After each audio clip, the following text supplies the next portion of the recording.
আসসালামু আলাইকুম দর্শক বাংলাদেশে এই যে ত্রয়োদশ জাতীয় সংসদ নির্বাচন হলো, এই নির্বাচনের সঙ্গেই কিন্তু গণভোট হয়েছে।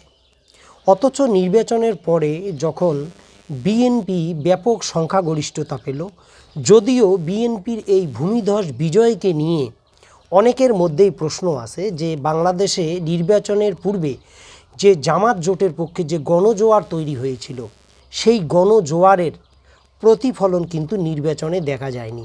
এবং বিরোধী দল বর্তমান যারা আছেন তাদের মধ্যে একটা অভিযোগ আছে যে এই নির্বাচনে বড় ধরনের কারচুপি করা হয়েছে, অর্থাৎ গণনার ক্ষেত্রে। দিনের বেলা যখন ভোট হয়েছিল তখন কিন্তু শান্তিপূর্ণভাবে ভোট হয়েছিল, এটা মোটামুটি সকলেই স্বীকার করেছে।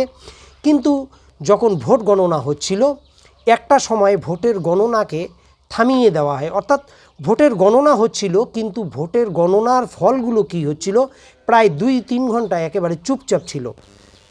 প্রথম দিকে গণনার ফলগুলো যেভাবে প্রকাশ করা হচ্ছিল তখন কিন্তু জামাত জোট এবং বিএনপি জোটের মধ্যে প্রতিদ্বন্দ্বিতা হচ্ছিল, আসন সংখ্যা কিন্তু কাছাকাছি যাচ্ছিল। কিন্তু হঠাৎ করে নির্বাচনের ফলাফল ঘোষণা বন্ধ করা হয় এবং 3-4 ঘন্টা পর যখন নির্বাচনের আবার ফলাফল গণমাধ্যমে আসে, তখন কিন্তু দেখা যায় যে বিএনপি অনেকখানি এগিয়ে গেছে।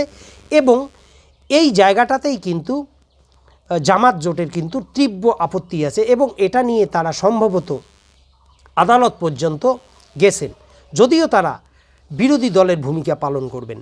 তো এই যে গণভোটটা এই ত্রয়োদশ জাতীয় সংসদ নির্বাচনের সঙ্গে হলো, এই গণভোটকে বাতিল চেয়ে হাইকোর্টে রিট আবেদন করা হয়েছে।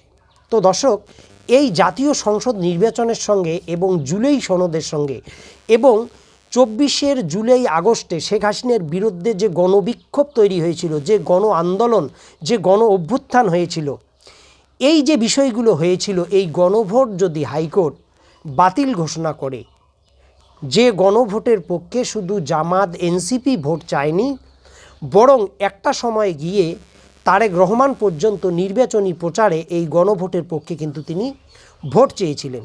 অথচ তার দলের অথবা আওয়ামী লীগের কিছু আইনজীবী বা কিছু বুদ্ধিজীবী খুব সুকৌশলে এই গণভোটকে বাতিল চেয়ে তারা রিট আবেদন করেছে। এই গণভোটকে হাইকোর্ট যদি বাতিল ঘোষণা করে, তাহলে বাংলাদেশে ভবিষ্যতে বড় ধরনের দুর্যোগ কিন্তু দেখা দিতে পারে।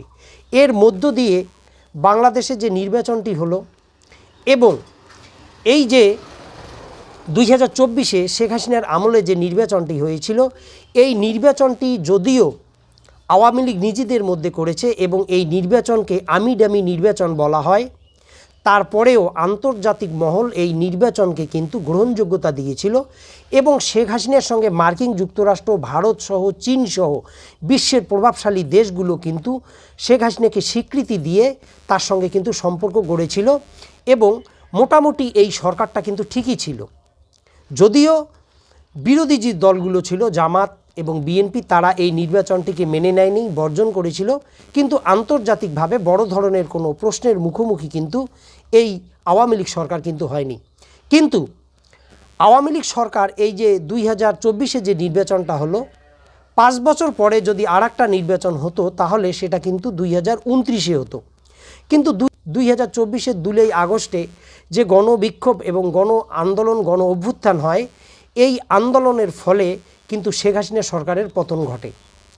তো এই যে গণভোট, এই গণভোটটা কিন্তু ছিল এই জুলাই আন্দোলনকে, গণ অভ্যুত্থানকে, এমনকি ত্রয়োদশ জাতীয় সংসদ যে নির্বাচনটি হলো, এটাকেও স্বীকৃতি দেওয়ার জন্যই কিন্তু এই গণভোট।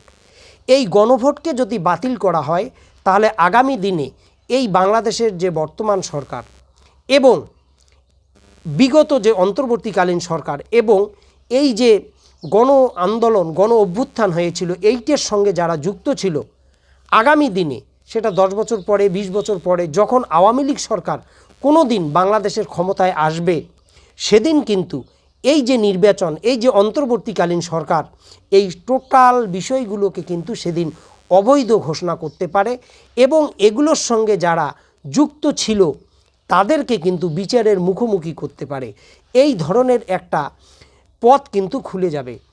এই যে গণভোট, এই গণভোটের পক্ষে যেমন এনসিপি এবং জামাত প্রবলভাবে চেয়েছিল যে গণভোটের পক্ষে জনগণ ভোট দিক, অপরদিকে তারেক রহমান নির্বাচনকালীন সময়ে এই গণভোটের পক্ষে ভোট চাইলেও বিএনপির একটা বড় অংশ কিন্তু গণভোটের বিরোধিতা করেছিল।